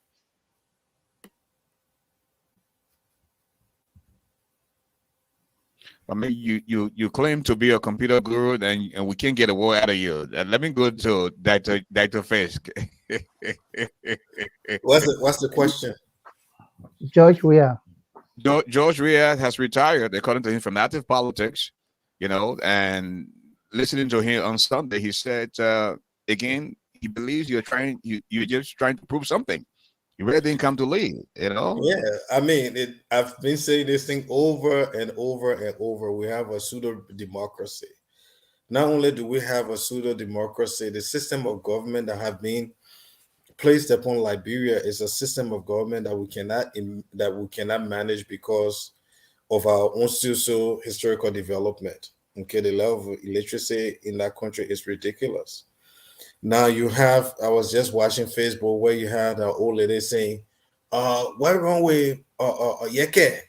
Why Yeke trying to ask the president? He shouldn't be asking the president. That's how dangerous democracy is in Liberia, where people are voting, but they don't understand the essence of democracy, that the essence of democracy is actually accountability. That people a whole day, I mean, I'm not a George Weah fan, But if you must audit George Weah, why can't you declare your asset as well? I mean, but it's not time to do that yet. The man is not president yet. Wait until he gets inaugurated. And he was, in fact, one of the guys that was calling for asset declaration. So he's gonna do that. Aren't they supposed to declare the asset before they take office? Exactly. Exactly. They are Yes, supposed to declare yes, the they asset are. before they take So office. declare your asset So then you before. understand how they are coming into office. Okay. So there's no asset declaration talk we are hearing. Okay. But specifically to your question pertaining to George Weah, I mean, I've addressed it generally, more specifically to George Weah. George Weah is on record saying multiple times that he didn't do anything in Librampo made him president. I mean, just think about it for a second. Okay. So this is why I keep saying, okay, that look, those countries in Africa that have had military rule, and these guys are what referred to in ancient Greek terminology as benevolent despots. I do have a bachelor's in history from the University of Ghana, so I'm speaking authoritatively, just for the record. Okay. Good for them. Guinea, Burkina, Mali, and the rest of it. Burkina Faso under Thomas Sankara and the rest of it. Okay. But what if we don't have that? What if we Liberia has an overthrow? Maybe it could be bloodless, but you have a junta, a bunch of corrupt people, because mind you now, they are an offshoot from the same system of corruption. Okay. You need people who will be able to say, look, even though this is this, but I'm not part of it. That new generation of people who think in a manner, they may be in Liberia, and that is the danger of democracy, because why? Democracy is almost like a beauty pageant, okay? Where the most popular person, you are being chosen only because you're popular, period. Which is why George Weah took the chance to run to be president, because he knew very well, number one, he had an illiterate population. Number two, he was very popular because of sports. If you add the two, what you got? President for George Weah. And that is all. A lot of people just voted for this guy on the basis of sentiment, did not understand that they needed a situation in which that variable of patrimony. In other words, you have a system where, okay, you come, you made line, George, we are open a packet, the father I gave it to you, father I gave it, 2 cup of red. Ellen did that same thing too. You change the people into animals, or you change them into children, because only animals and children you feed. Okay, people talk about building low income, build factories so that people have jobs and to build their own homes. Okay, because when you empower the people, what you are doing, you are creating the condition for money to circulate. So I don't know what is happening in Liberia. George Weah never got the concept. He was just trying something on a population of very gullible people who did not understand the principle of democracy, who still do not understand the principle of democracy, which is why you can have somebody who is still in line for the office of president who is actually an American. I personally don't have a problem with it, just because the history of Liberia is a history of quote unquote American people running that country. So, in other words, we have come full circle. Okay, so it's up to us as a nation to say, okay, fine, we embrace this thing once and for all. Whether you have US passport, you don't have US passport, so long you are born in Liberia, your neighbor stream buried in Liberia, you can become president of Liberia. Because the American Constitution that talk about most Americans don't go to naturalizing other countries. Okay, so that thing had not really been tested. That whole you can't hold another citizenship and be president of America. Schwarzenegger was one of those that have tested the system, and even the Republicans are trying to work around that law for him to become president. But what we have not seen is somebody who is a born American, went to Europe, got citizenship, and decided to run to be president of America and was denied. Mind you, now that's a difference. Okay, it's one thing to be born somewhere else and take on a citizenship, but it's another thing to be born and bred in the country and decide to take on citizenship. So that is the issue. Funadi Kofa was born in Liberia. He took on United States citizenship. Doesn't mean that he's American. He has Western values, so to speak. No, this guy talks like Liberian, acts like Liberian, eat like Liberian, like a typical Liberian. The only thing that makes him quote unquote different is that he got a passport. Okay, so are we going to be denying our citizens who were born and bred in Liberia only because they decided to go seek better opportunity and perhaps maybe come back to empower our own country? So that's why I told you today that whole decision to elect Funati Kofa was earth-shattering, and it's a question Thank you, that Jen. we stand at the precipice and we need to resolve as a nation. That's a big question, bigger than we are even discussing right now. We have And Mr. historical Garley, can I just interject something to that point? Please do that. I beg you. No, please do that. You're closing. We're out of time now because it was my fault tonight that we didn't observe time, so people just all over the place. I will begin now with Reverend George with his closing statement, please. I would lose my train of thought. Yeah, okay. Let me give Mrs. Rob, because I haven't spoken to George King. Please write it down. Please write it down, Mrs. Roberts.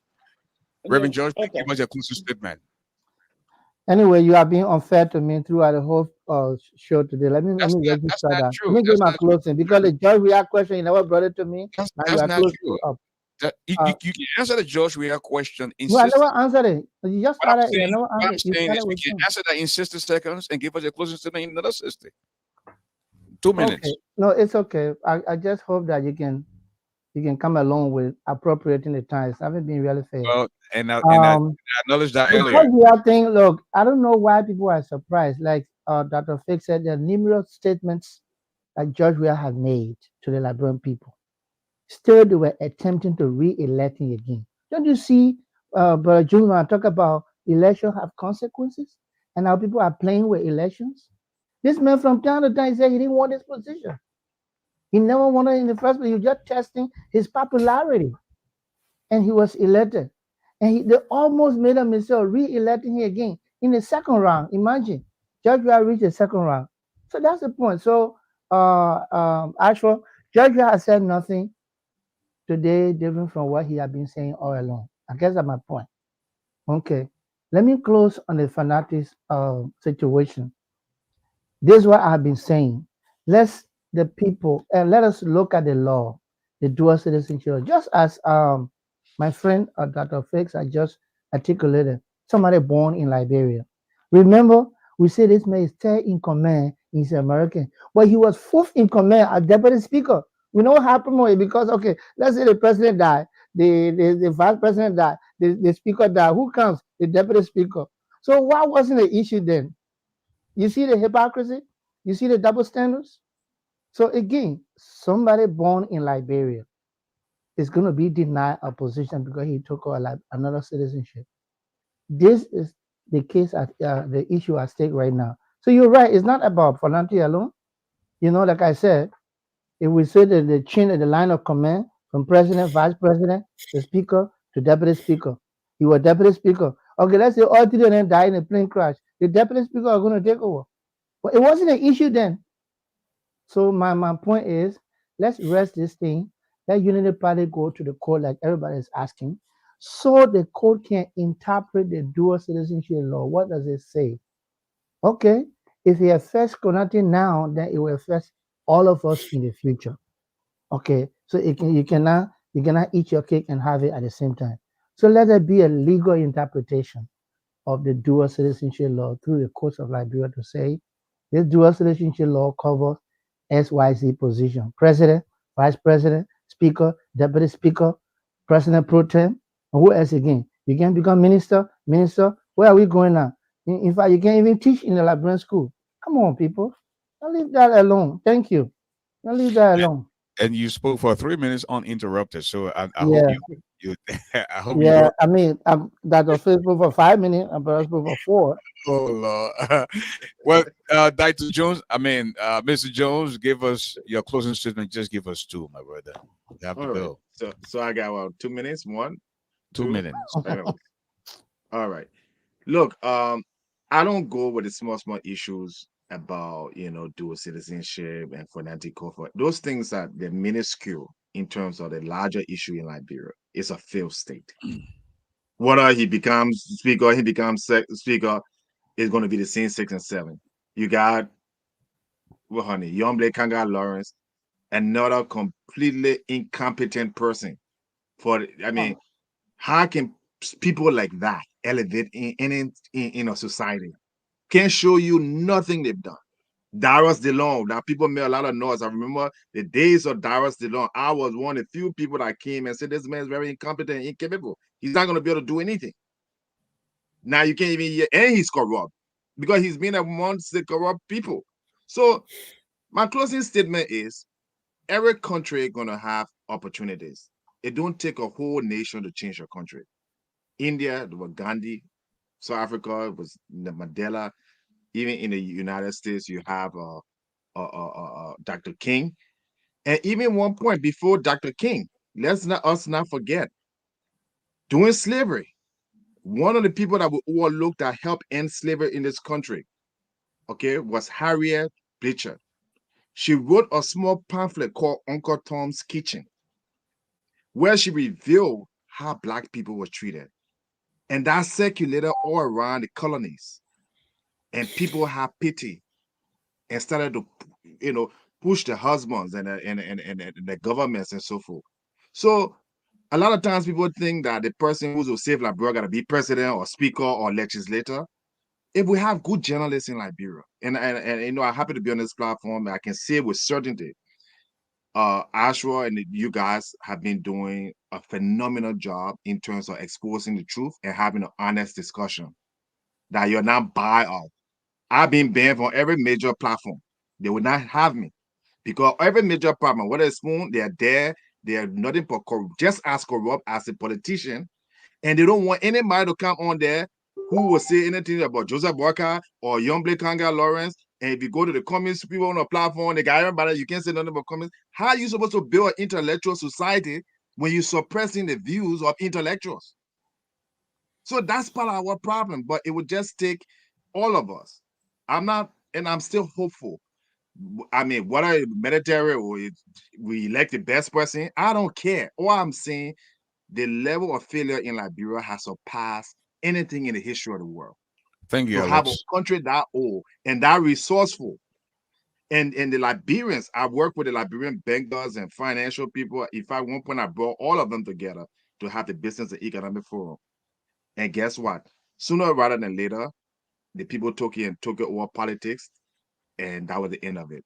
We have the capable people, like Dr. Fritz said, only factory entrepreneurs, investment into employment can develop Liberia. And to do that, you need to bring people who understand how to do that. And if these people are so smart, I'll end with this point. If any one of these, I would call them complete intellectual idiots. If they're so smart in Liberia, they say the lawyer, they're going to this school, why don't they go in Liberia and take over the banks? Why don't they go and take care of insurance companies? Why don't they go and produce food on an industrial scale? They are so incompetent in here, including your vice president, that they can do nothing in life except for the work for a defunct government and steal from the people. And I will end with that. And until that changes, Liberia is going nowhere. We just have to stop supporting them. We have to ridicule them and call them for what they are, so that the good people can have a voice. The well-intended people can be able to shine in the future. Thank you very much. It's always an honor to talk with you guys and be on this platform. Mrs. Lexi Brooks Roberts, you can tie your closing statement into your point you wanted to make. I'm pretty sure you got No, to I jot it finished down. losing that point. You distracted me. It's okay. But thank you all. Thank you to my fellow panelists. Great discussion, and I agree with Reverend George that you were not fair with the time tonight. But it's okay. I'm here just to keep the balance of But you were power. you were supposed to keep the time, and you failed us tonight. So I don't know what you're talking about. Okay, yeah, blame it on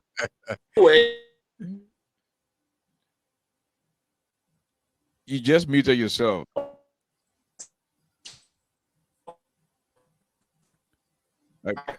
Okay. Now she's going into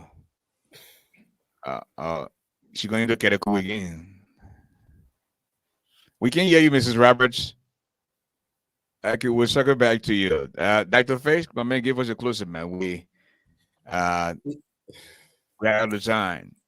Yeah, I'll close on this note that the reason why individuals, I think it was Napoleon that says that the destiny of nations is not guaranteed by people, but rather by institutions. So, in other words, if you don't have a good system, the country is doomed for failure. Okay, you can rely on people. Okay, now most of the countries in Africa are run on the basis of individuals rather than people, because that is how our cultural system is structured. Okay, which is one of the reasons Tottenham ruled Liberia for 27 years and had nothing to show. So Liberia cannot continue to sustain that system because that system is not producing anything in return for Liberians.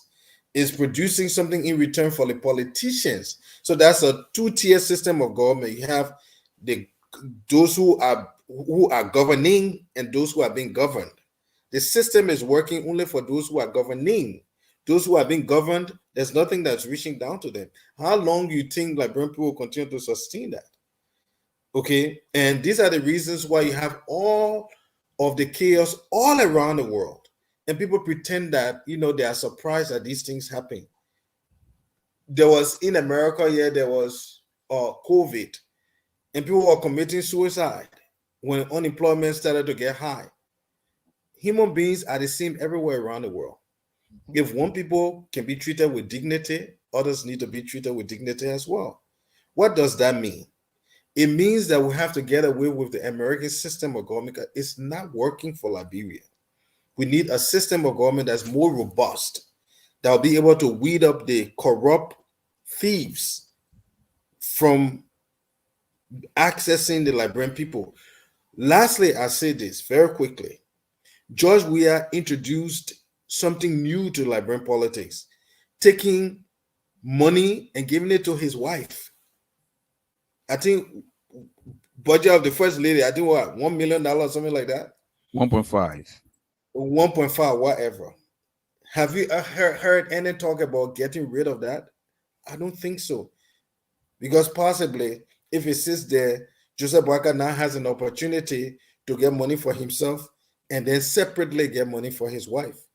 So these things are not working in the interest of the Liberian people. We need a system that's going to work in the interest of the Liberian people. Hint to the wise is quite sufficient. $650,000 to have one day of inauguration makes no sense. Thank you. Thank you. Mrs. Roberts, can you now conclude with your closing statement, please? Unmute your device if you can hear us loud and clear. Okay. Well,